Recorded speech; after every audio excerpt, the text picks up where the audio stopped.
I'm your host, Dawn Taylor, and today I am talking to let's see how to word you. I'm talking to the firecracker, the warrior, the gentle, vulnerable spirit, probably one of the most misunderstood humans that I've ever had the opportunity to know. Tell me I'm wrong. Glori Meldrum. Before we get started, I want to just tell you a little bit about herself so you guys can be as excited as I am. Glori is a business leader, a mom, an author, a motivational speaker. She founded Little Warriors, which, if you know anything about me, you know that even just this last weekend, I did a massive drive and delivered a ton of stuff out to them. I am so passionate about them and what they do. As a survivor of sexual childhood abuse, she founded Little Warriors in the Be Brave Ranch, a first of its kind, world-class, evidence-based treatment center to help kids around the world who have been sexually abused. But she's also fought through a lot to get there. And that is really what we're going to be diving into today. So, Miss Glori Meldrum, welcome to the show. Thank you, love. So nice to just be in your space, in your presence. It's been way too long since we had a big hug and a little snuggle. So I'm just happy to be with you today. Oh, I'm so honored that you're here. So let's dive into this. What do you wish people talked about? Gotta love you, Dawn, starting off with a loaded question. I keep it so light. Come on. No filter. Wow. Oh my. You know, most people are gonna think that I'm gonna pick sexual abuse. And I'm not. I'm actually gonna pick something that probably no one is ever thinking that I'm going to pick. And I think people need to talk about how sick we all are right now. How mentally unwell most people are surviving the last kind of 3 years through COVID and all of these things, is that we're not talking about actually how sick we are, right? That, we're not talking about not being well. You know, it's interesting, one-on-one conversations with just other leaders and sitting, and I mean, you know me, I cut to the chase and like, how are you doing? And if someone says good, I'm like, that's bullshit. Like, really, what's going on? And so I think that there's just a lot of, I'm okay, I'm good. And I don't think that any of us can be. You know, if you look at, you know, COVID and, you know, inflation and more, people are 6 times the mortgage rate. Yeah. There's so much financial, emotional pressure. And for me, I went from being diagnosed with cancer, you know, 3 years into my journey, and then COVID happens. And so the last 5 years for me have been an absolute grind, you know, in every way. And, you know, it doesn't mean that there's not lots of things to be grateful for, 100%. But I think that we all have to look at our behaviors. And I know that that's something, and you and I were chatting a little bit before we got on, is that, man, I have just been not in a good place. And, you know, I think it's, you know, got cancer from being raped by my grandfather. I got HPV. So I had that to deal with. And I had a 52% chance that I was going to die. And, you know, so for me, I'm starting now to process my own journey. You know, I said to you before we got on that I've been coming off a drug that's a sedative called clonazepam. And it is a fucking asshole of a drug. It's taken me 9 months of syringe cutting, got it? Like taking by liquid to get off. And my head has been just like, I've emotionally been in a storm, which people be like, but you're speaking and you're doing all of and you're running businesses. And yeah, but am I really doing any of it well? Like, is all of this shit that I've created on my fucking plate, am I happy? Right? So let's pause for a second. You said at the beginning of this, like, that no one can really be doing good. So here's something I want to challenge you on with that. I think it comes down to like the definition of what good is in a lot of ways, but also the level of good, but also who's in the ring doing the work. Right? Yeah, I agree. Is that I think that you've got people, and I call them the Walking Dead, and I love all of the Walking Dead. And what I mean by that is that disassociated, going through the motions, Yes. like robots. I'm not there. I'm in the fucking arena doing the work. And it is, so when I say, okay, it's, I'm in the arena, the people that are in the arena, like they're fighting to figure out how to move through the swamp, the arena to get to the other side. The Walking Dead don't even know there's an arena, right? And being in the arena, and I do like that. I do like that because I think that a lot of people listening are going to be like, no, but I'm doing really good. Like, I'm fine. And it's the same as like, I run into this all the time with my work is people are like, yeah, but I don't have trauma. And I'm like, there's not a person on this planet that doesn't have some sort of trauma in their life. Trauma is anytime your nervous system was jarred. Have your parents gotten divorced? Have you ever like, have you been bullied? Like, come on. And yeah, it is almost like they're the Walking Dead. And I know this doesn't sound weird or maybe not appropriate. I don't begrudge them that. I'm like, you, whatever. I don't either. I was there before. You live in your happy land. You do your thing. But I also know that having been in the arena and having fought so fucking hard to mentally, emotionally, physically, spiritually be where I am, like it has been so much work. And if I have ever made it look easy from the outside, I apologize because it hasn't. But yeah, when you are like diving into that arena and you're really doing the work, like it is hard. And I do think that people aren't talking about how they all need to get in the arena right now. Well, and I think that the arena isn't, it's bloody, it's messy, it's, I get why people don't want to go in there. And there's parts of my life that I've been walking dead and just been existing. But at 50, I'm on the later side of life. And, you know, God gives us all this opportunity to build the life that makes us happy. And, you know, I'm just in the pursuit of finding that. And I find, you know, pieces and build and all of those things. But, you know, that is the ultimate piece is really just finding that happiness, that self-love, that connected to spirit, all of those pieces. Right. But I can tell you, I don't know if it's coming off the meds or turning 50, but, you know, I just realized like I'm the problem. Yep. I'm the problem. I don't know how to get off a treadmill. I mean, you know, raise 4 kids, 4 businesses, all the little warrior stuff. I've been working 100 hours a week for 15 years. No wonder I'm fucking spent, right? But I get that I built it. So why did I build a life full of all of this chaos? But the beautiful thing about awareness is I know now, I took a 1-month sabbatical off in January. It's really the only big break that I've ever taken. And my girlfriend, Ange, I went to Palm Springs and we did a bunch of traveling, but there's a video of me, she's driving the golf cart and, you know, we're driving by all these flowers and hitting these bumps. And honestly, I see a 10-year-old little kid in there. I'm laughing, I'm giggling. It was the best 30 days of my life. I had no anxiety. I had nothing. Even she, honestly, Dawn, she's like, Glori, I have never seen you this happy. And what I realized is that I've been giving to everybody else in my own patterns, right? And I've not looked after my own self, right? I've not said, no, stop. Like I've not chosen to get off the treadmill. I just keep letting it fill my ego, right? And it wasn't until my husband said, he's like, Glori, what's enough? Like you've done more than most people in the world. Like, when's it fucking enough, Glori? And that my husband doesn't say much, but when he does, you listen. It's like, oh, I have one of those husbands too. Right. But it is enough. And I don't need to do anything else to be enough for God. I already am, you know? And so for me, I'm really working on, and I'll even tell you, I made a list today before I came in. Like awesome. I am the other day, you know, I had a staff and I sent them just a really quick blunt email about you know, that the what they had prepared wasn't where it should be.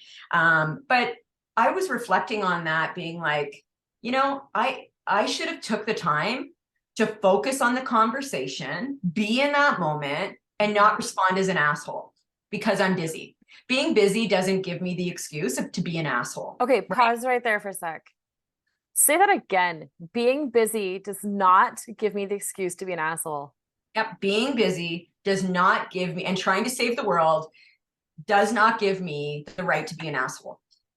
Okay, can everyone listening not just like hear that, take that to heart, and then spread that to all the assholes in your life? But it's I also feel like it's like this wild justification right now. It's like, oh, but I'm busy. And I'm like, no, you can still pause. Okay, so this is one of my weird ones with that is like, I've been paying attention lately to how people treat wait staff. Going to a networking event, going for a coffee with someone, doing a lunch with someone, whatever it is. And I'm like, do you have enough? Are you solid enough in yourself that you can even pause our conversation, pause what you're in the middle of, pause you checking your phone, look the person in the eye and go, thank you. When they set the food down, do you have the capacity to even do that? And it's mind blowing how little of it I'm seeing. well, but I think it's important to dig deeper why that is that people are not well. And if you're not well, Dawn, then you are explosive and rude and you're not in that moment. And so I don't judge people being in that space. I have to be accountable for mine, but I don't Oh no, judge. it's not even a judgment, it's a curiosity. Yeah. But for Right? me, they're being that way because they're not well. So what I'm saying at the beginning of the podcast is that if people are unwell, Dawn, like they're not functioning. And so instead of being, you know, I have been that person that I've been focused on something else. There's been a disclosure and I'm not even looking at the barista, right? So I think that for me, it's some of the things that I learned on my cancer journey was like just that non-judgment and that acceptance and that radical love for people is that we're all fucked up. We're all trying to figure out shit in life. We all want to do better. And I just love people for even trying because life is beautiful, but life isn't easy, you know? And I'll tell you, like going through the cancer journey, like I didn't realize how judgmental I was, how unaccepting, and that I didn't understand grace. And those are the really three of the gifts that cancer did give me was that piece, right? But you know, I gotta not be going 1,000 miles a minute, focus on the conversation. You know, another piece is like listening to understand, not listening to respond to get it off my plate. Oh, All yeah. day it's rapid fire and it's like, yes, you know, yes, no, blah, blah, blah, blah. No, it's like, Glori, stop, understand what that person's trying to do, right? What they're trying to say. And instead of going like the to-do list is so bad, you're just like, tick, tick, tick. But no, like I actually have to listen to understand. And because there's so much on my plate, I don't. But that's not everybody else's fault. I chose this journey, right? And I can choose to make changes to that journey, right? And, you know, the other thing too, and this one is a humbling one, is that when I'm in that place of go, go, go, I'm like really direct and really blunt. And that's why a big piece about being misunderstood is I'm non-filtered, I'm direct, I'm blunt, and most of the times it's in a really good way and people connect with it. But when I get busy, the intention is pure. The intention is amazing behind it. But I get told I'm too blunt sometimes. I always feel misunderstood. Yeah. You know, I'm honestly, there's another thing. I don't even care anymore. If I get that people are like, oh my gosh, I've heard it all. She does Little Warriors because she wants the brand. Well, nobody wants to be the face of child sexual abuse. So you can that one. You know, in the sector side, I'm the rich bitch. On the entrepreneur side, I'm the socialist. You know what I mean? Like, I just don't give a shit anymore. This is me. This is who I am. This is the stuff I'm working on. And I'm working on being less abrupt when I'm not rooted in love and more of a mentor and using the things that I've learned and that wisdom to be able to show up for people. So how do you switch when you're go, go, go, go, go. You got to stop and be rooted back in love. So that's something that I'm working on right now, is like, stop, Beautiful. Glori. You're not rooted in love. You're rooted in anxiety. Got it? You got to step back and seeing it and pulling yourself back. That's a beautiful thing about awareness, is once you have it, you can't go back. No. You might be trying to figure it out for a very long time, but you can't go back, right? Yeah. You know, another thing I realized is how negative my thoughts are. And once again, it might be the meds. It might be that I'm really exhausted, but man, is there some negative shit going on in my head? And it's just last night, Dawn, that I'm like, Glori, stop it. Be grateful to God for all of the things that you've prayed for, that he's given you. Being cured from cancer is one, and that should be enough. But every day you want more. Stop it. Yeah. Be fucking grateful for what you have. But that's the trauma wired in me, right? You know, and you too, is like, it's just changing that conversation in my own brain and just being grateful for every little gift, right? You know what? One of the things that I started years ago was telling, like, and I remember the moment it happened, and it was a situation with my dad and his wife. And I was like, you know what? I love you, but I love me more. Yeah. And that was a big piece of it, was like, having been raised and having gone through so much trauma that had taught me to the core of my being that I wasn't lovable, that I was unlovable, right? It was like, I'm doing these things, I'm acting in this way, I'm pushing in this way, I'm driving. My drive is coming from this place of almost like a desperation, but also from a place of like, I don't love me and I don't believe I'm lovable. So how do I earn that? How do I? And for mine was very tied to like this rejection from conception, right? Of my own mom, that I was like, I always felt like I almost had to like pay penance for what I had been through, and pay penance for like the harm I had caused or the stress I'd caused people. So I carried this like weight in the back of my mind at all times about like the debt that I owed everybody around me, even just for being alive. Never mind if I was short with them, or if I was sharp with them, or if I said something inappropriate, or if I did something wrong, or right, or I screwed up or fucked up in some way. And what it came down to was like, I didn't love me. I think that's the root of everything, Dawn, to be honest. Right. And so as I started to to grab that, and it was quite a few years ago that I was like, no, I love you, but I love me more. And that's okay. And that's where my healthy boundary is coming from. And that's where I can take steps back, right? Like even last night, I'm the queen of working too much. I now have this like thyroid issue where I can't, because if I work too much or I have too much stress, it'll actually kill me. And I'm like, I had a meeting last night and I called the woman and I was like, hey, can we reschedule till next week? And she's like, yeah, are you okay? What's going on? And I was like, I don't have the capacity. And I know that to hit my goals this month or this year or this quarter, whatever, I need to have this meeting today and not next week. But I love me more than I love my bank account. I love me more than I love the check mark on the list that I got something done. I love me more than this concept of busy that's going on out there, because my intention behind this action is no longer healthy. Yeah, 100%. Right. And I think that that is something that more people need to figure out. Yeah. Well, I think if we all love each other and love ourselves, like the world is like going at it's like a high-speed train. We've never seen this much change and this much, it's too fast. The world goes way too fast. And that's also, if you listen to any of the Gabor Mate stuff, which I'm sure you do, is like, fuck, this is not sustainable. This is on crack. This is crazy. The pace that we're all on, like, look at the opioid crisis, suicide, the mental health crisis, all of it. It's too much, Dawn. Like, it's too much, you know, and it's too much. We got to get back to the simpler things, right? This pace will kill us. Yeah. It'll kill me. Yeah. And I'm making the choice not to run as hard anymore. Right. Good job. Yeah. Good job. And we need to. We totally need to. And so this week is a big one for me. Today is 27 years my husband and I have been together, the day of recording.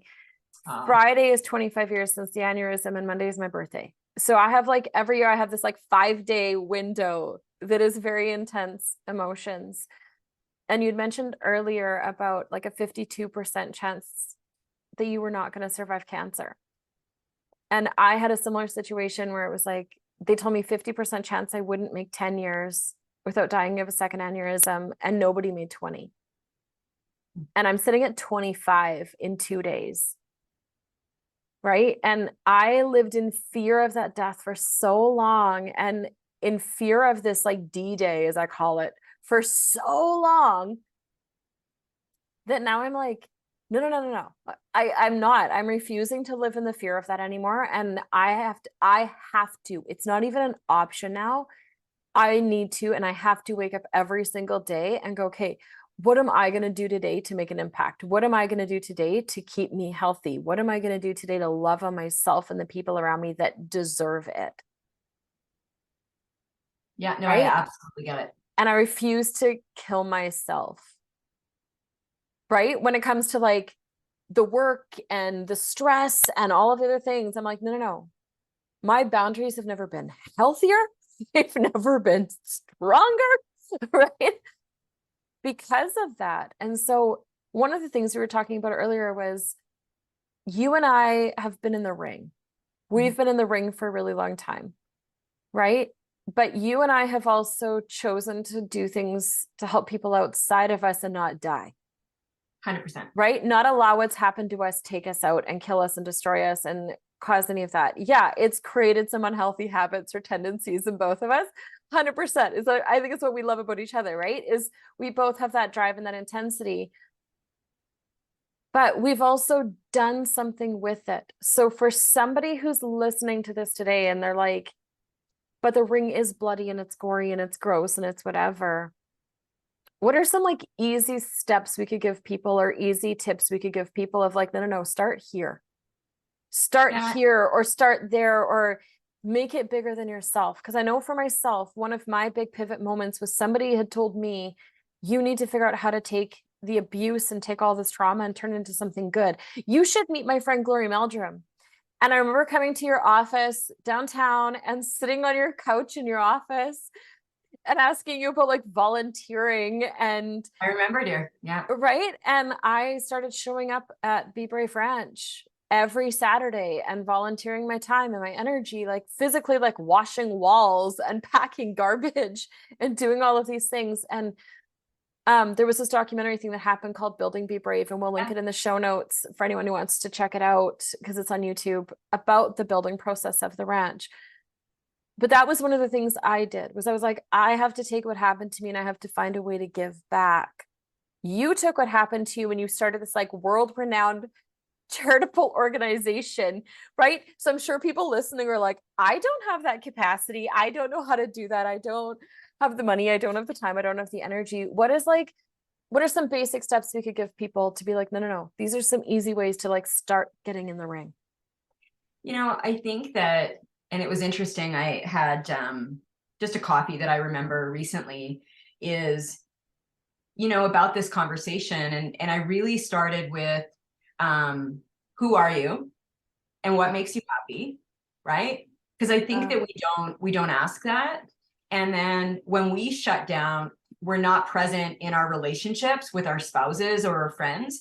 And so one of the things that I say to people when they're like, I really want to, but I just can't. And I'm like, you know what? You've already started. You were just completely vulnerable with me in where you're at. Is there a few other people in your life that are safe that you could share your feelings where you're at? The first step in the arena is making the choice to get in the arena. That no matter what, that you want to find that pot of gold at the end of your journey, that is joy and happiness and self-love and all of those things. And so it really is a choice. And sometimes I run out of the arena. Like, I'm not always in there. Sometimes I'm like, okay, guys, I had enough of this shit today. Like, and I run, and then I got to get back in. Like, it's not, you come and go from the arena.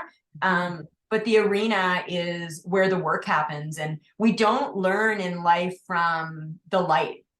We actually learn in the darkness, the deepest of things. That's where I found my faith. Yes.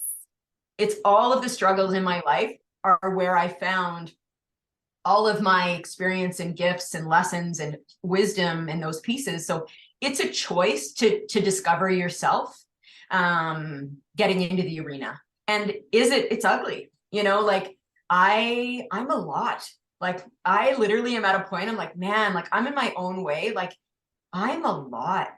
And so how do you balance I'm a lot, with learning and finding those boundaries and those pieces? Is that I don't have any, I've just been to the arena on an hourly basis, and I know it well. But it's never easy. Like it's never gets easy going back in there to figure shit out. Right. And I've probably never realized that I was getting in my own way of things like I have today. Right. And that's probably like just in the last week. And so we make the choice to get in the arena. We make the choice to be vulnerable. We make the choice to be, I'm okay. I'm good. Everything's great. Everything's great. Well, you know what? No, it's not. Like, yes, in moments it is, but you can't tell me that everything's great and there's not something that you're working on, right? If you're in the arena, there's always something that you're working through, right? And, I'm okay and I'm good. If you're saying that all the time and everything's great, you're kind of full of shit, like it's muddy. And if you're great, maybe you're not looking in the mirror, right? And what the work is and what you need to unravel. And, the mirror is, it's an asshole. You know what I mean? It can be. It's the best teacher, but you got to look at that and be willing to look at the pieces of you that are ugly and the pieces of you that are beautiful. I always say to people, I'm beautifully broken, right? I am beautifully broken. And so are you. We all are. And, I think that when we do our own work, that's how we heal the world. And the reason the world's so fucked up right now is no one's doing the work. And the people that we consider as leaders, politicians in business that, are chasing the money or chasing the career, like that's who we respect. And celebrities, like, it's a celebrity, power, ego culture, right? It's hard to be on the other side being like, oh my, it's a small group of people getting in that arena, right? Like, I think that if you look at it, it's 10% of people, and I'm probably being generous, that are actually awake and doing the work, and 90% that don't want to touch it, right? I think about how many deep conversations I have with people that will actually go somewhere, and I'm pretty open, and it's slow moving.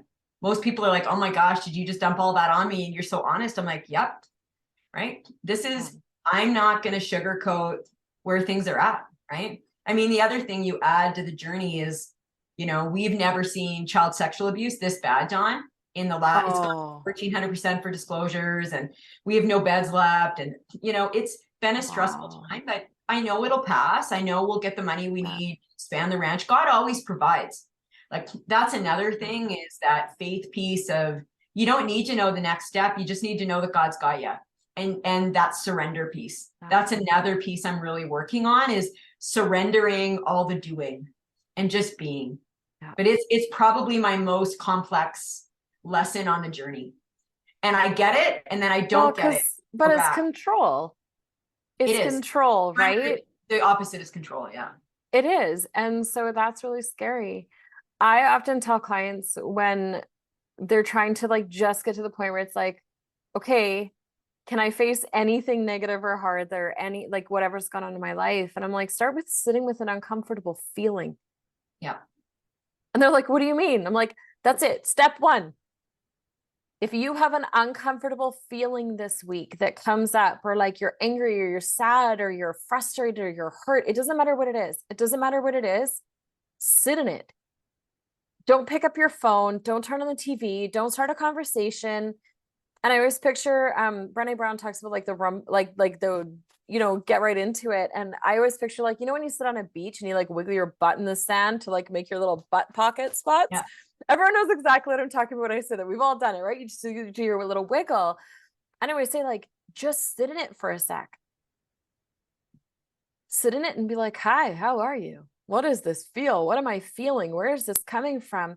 I say, because it's amazing how just like sitting in that emotion, and I'm talking like This isn't a vague concept, people. This is literally sit your butt on a chair and shut up and sit, like just rest yourself and open up your brain to this feel. Just open yourself up to this feel to be like, what is this? What is this? And where is it coming from? And am I okay with it? Is this even like, is this the appropriate emotion for what happened? Is this something from somewhere else in my life? Like, those are some easy questions you can even ask yourself in that moment. But even starting there, we are so scared of being uncomfortable that the thought of being vulnerable, the thought of being honest, the thought of actually saying like, yeah, I'm really hurting today is so hard. And it is so scary that sometimes that's the easiest step to start with. I think that just sit in your discomfort for a minute. Yeah, no, I agree that you got to feel those feelings, and, you know, not just emotionally, but also in your body. Right. So Yeah. it's not fun. Like, I feel I'm in 9 months of being in that, sitting in that uncomfortable space, like the entire time. Right. Yeah. But it's a season, you know, there's seasons that, you know, and I think for me, this month will be a bit of a shift. And there's lots of great things, like, you know, we're doubling the size of Little Warriors. We're building our lighthouse, which is the first adult treatment center for people like you and I that were sexually abused as kids. Yeah. And so that is the next kind of iteration of where Little Warriors is going. And so there's all these really exciting things. And I think about the things that I'm learning that we discussed. And although it's been, you know, a journey to kind of figure them out, is sitting with those today and just being like, you know, these are things that I really need to focus on. Right. You know, no one's harder on me than I am on me, ever. And I think that's probably why I don't care about what other people think, is that I don't need their stuff, good or bad. You know, I know deep down that I'm not that unlovable little girl that I felt like, that I would never be loved and I wasn't worthy of it. I know that I am a good human being, that my intentions are always pure, always. But they sometimes don't come across that way if I'm really rushed or whatever, and I'm, you know, really quick on text. You know, is sometimes they don't, right? And that can be hurtful to people, and that's not okay, right?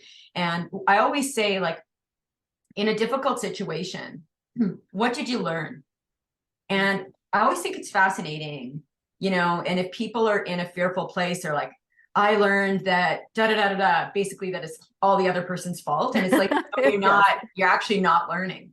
Like, this is what I see, and this is my learning out of it. Yeah. Is I always joke about forgiveness.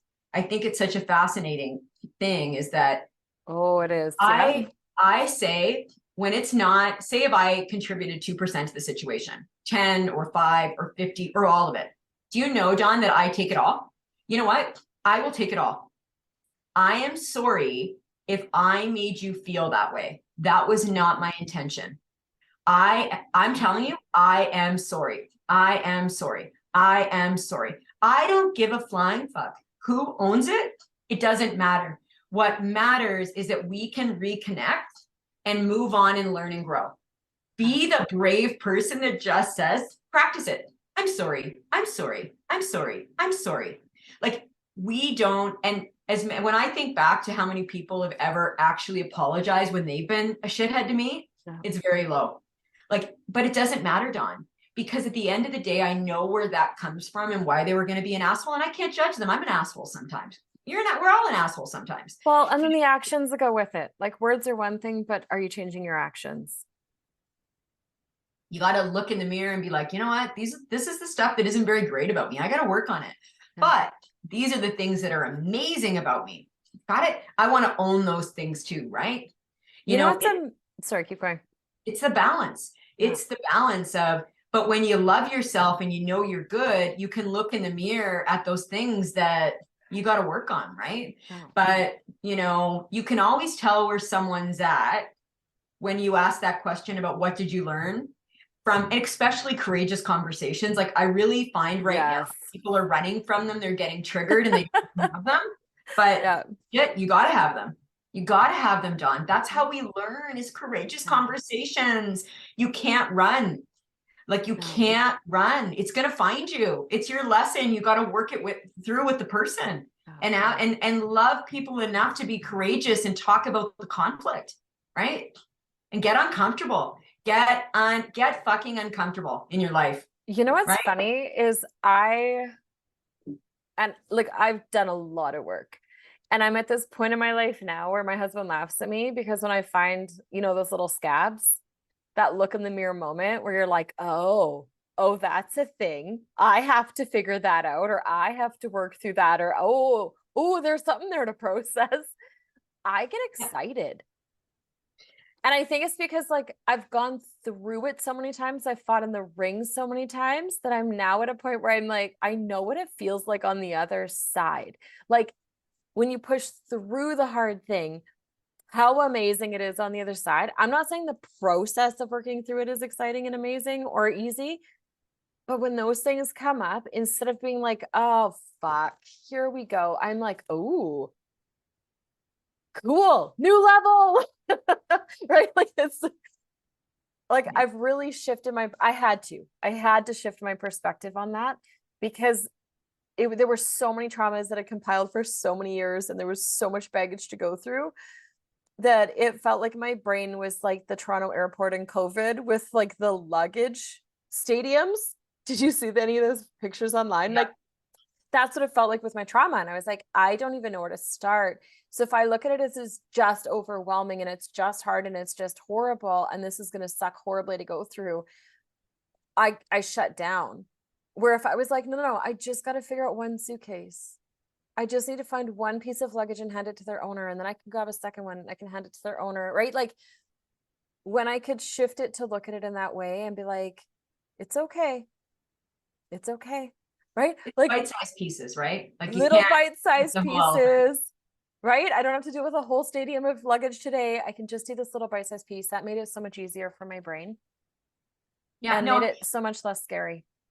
Yeah, I think it's like anything in life is that it's just one step at a time, right? Like once you decide to get in the arena and do the stuff and like, but you made a point that people will look at me and assumes different things. I'm still on the path, man. I'll always be on the path. I'm always going to do the work.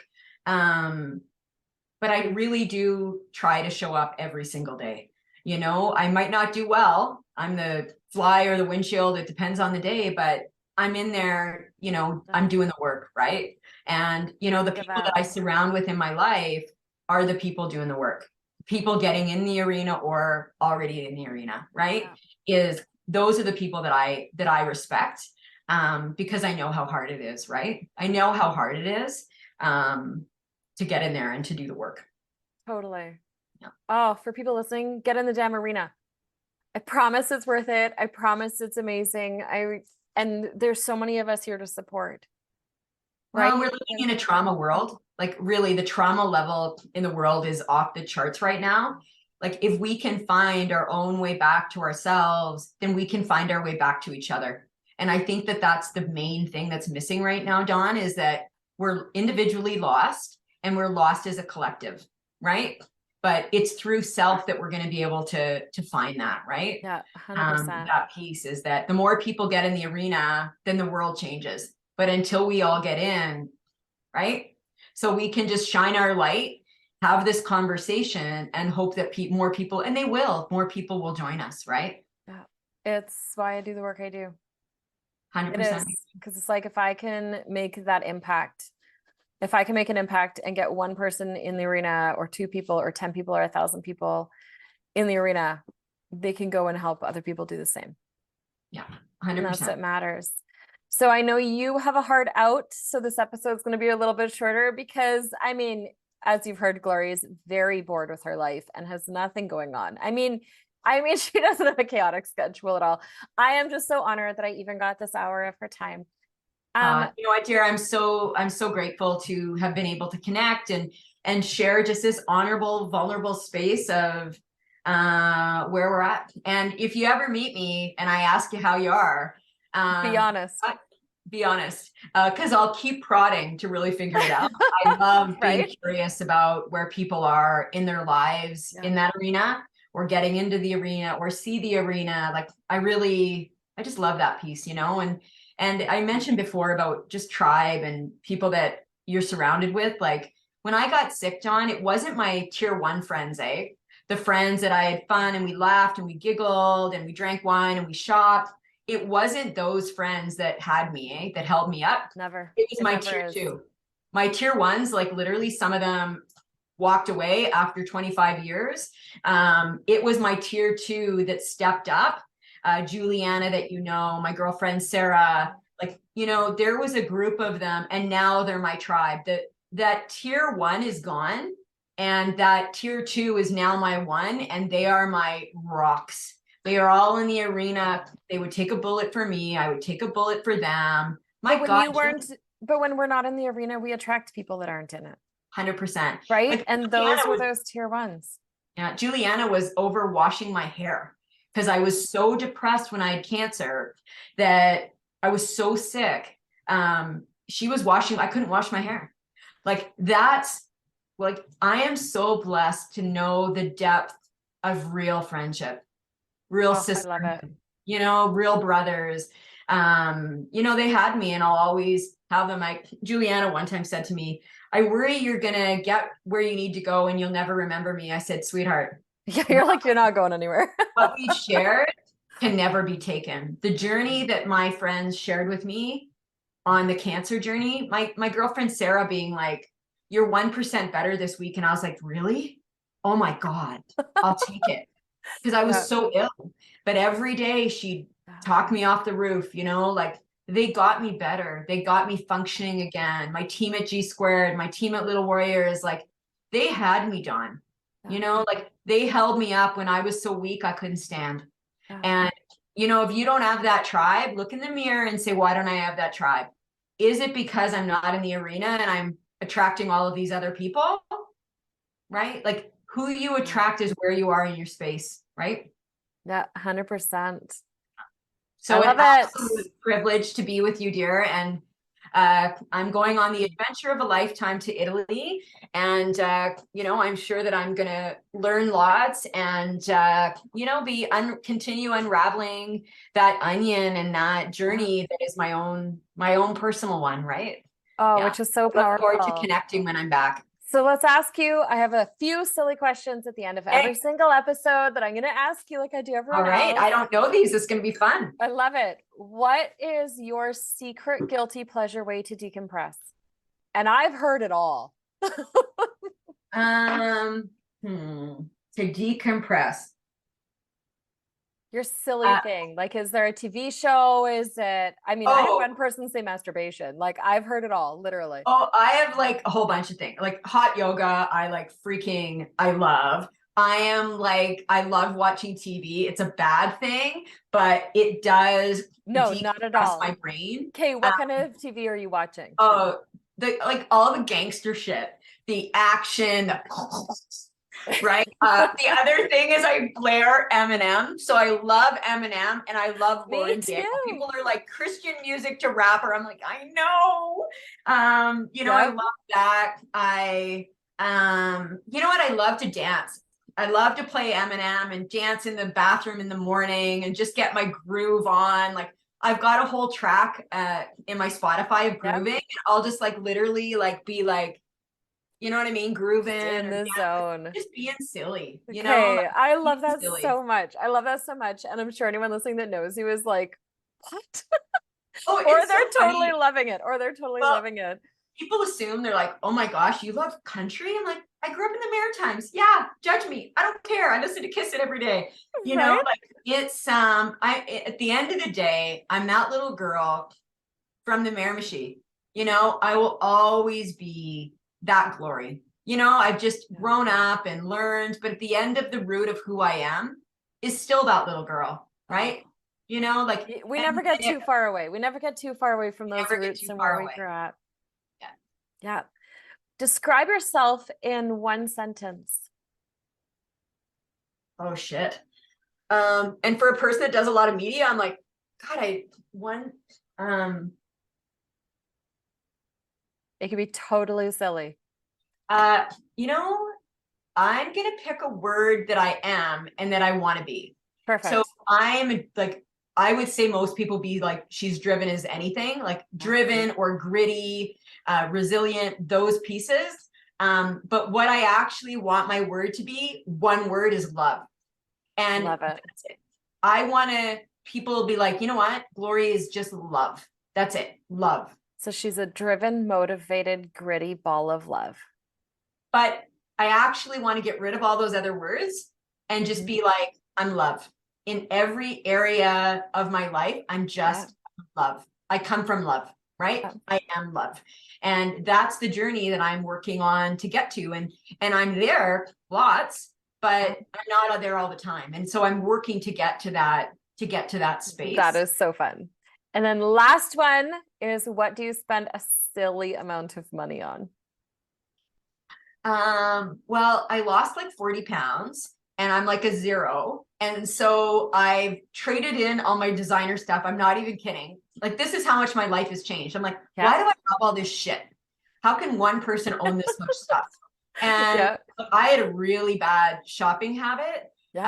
That I'm financially do really well. So it didn't matter, but it's an addiction. Like, why do I need to have that bag or that? So now it's really funny, my addiction, and like what I spend silly amounts on. You're going to laugh. I'm like a thrifter. I went to Plato's Closet and got a jean skirt for $10 and one for $20.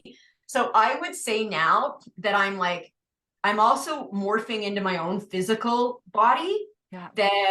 That body that had all that extra weight, there was a reason, right? It's never, there's a reason we have health problems. There's a reason we carry extra weight. 100%. A reason that we overeat. And so for me, I think that my journey is also aligning. If you look at the things that I'm working on and how much weight I've shedded, like, that's wild. So my silly thing is like Aritzia. I'm like, I can wear tank tops. I don't have a stomach anymore. And I'm like, I'm sure my kids are absolutely fucking mortified that I'm in like Levi's and a little tiny top, like at 50. Mama's flat her stuff. Mom's totally not, but like, so I'm kind of spending a lot of money on like little crop tops and Levi, like things that I was never able to wear. Right. And not that I was ever big. I mean, even coming from this, I was a size 6, but I didn't, I don't need all this shit anymore. So my husband's like, what are you doing with all the money? I'm like, travel fund, baby. We're going to go to Greece and I want to go to Ireland and I want to go to Dubai. So I'm trading in my shopping for travel. Now I literally just buy things that are inexpensive because it makes me happy. So I'm getting rid of all the expensive things and being like, I feel great in this shirt and these jeans. Right. It doesn't matter. It really even if I'm horrifying my kids, it doesn't matter. No, I love it. So thank you so much for hanging out with us today. Thank you, darling. Thank you. And I hope that something that you heard today as a listener hit home, shifted something in you, and proved you're not alone. Join us again in 2 weeks for another amazing topic. And please tell your friends. The more people that feel understood, the better. Check out the show notes located at thetaylorway.ca for more information and for all the contact information for Miss Glori Meldrum and how you can support Little Warriors as well. Subscribe now on Apple, Spotify, or wherever you listen to your podcasts. And if you love the show, it would mean the world to me if you would leave a rating and a review.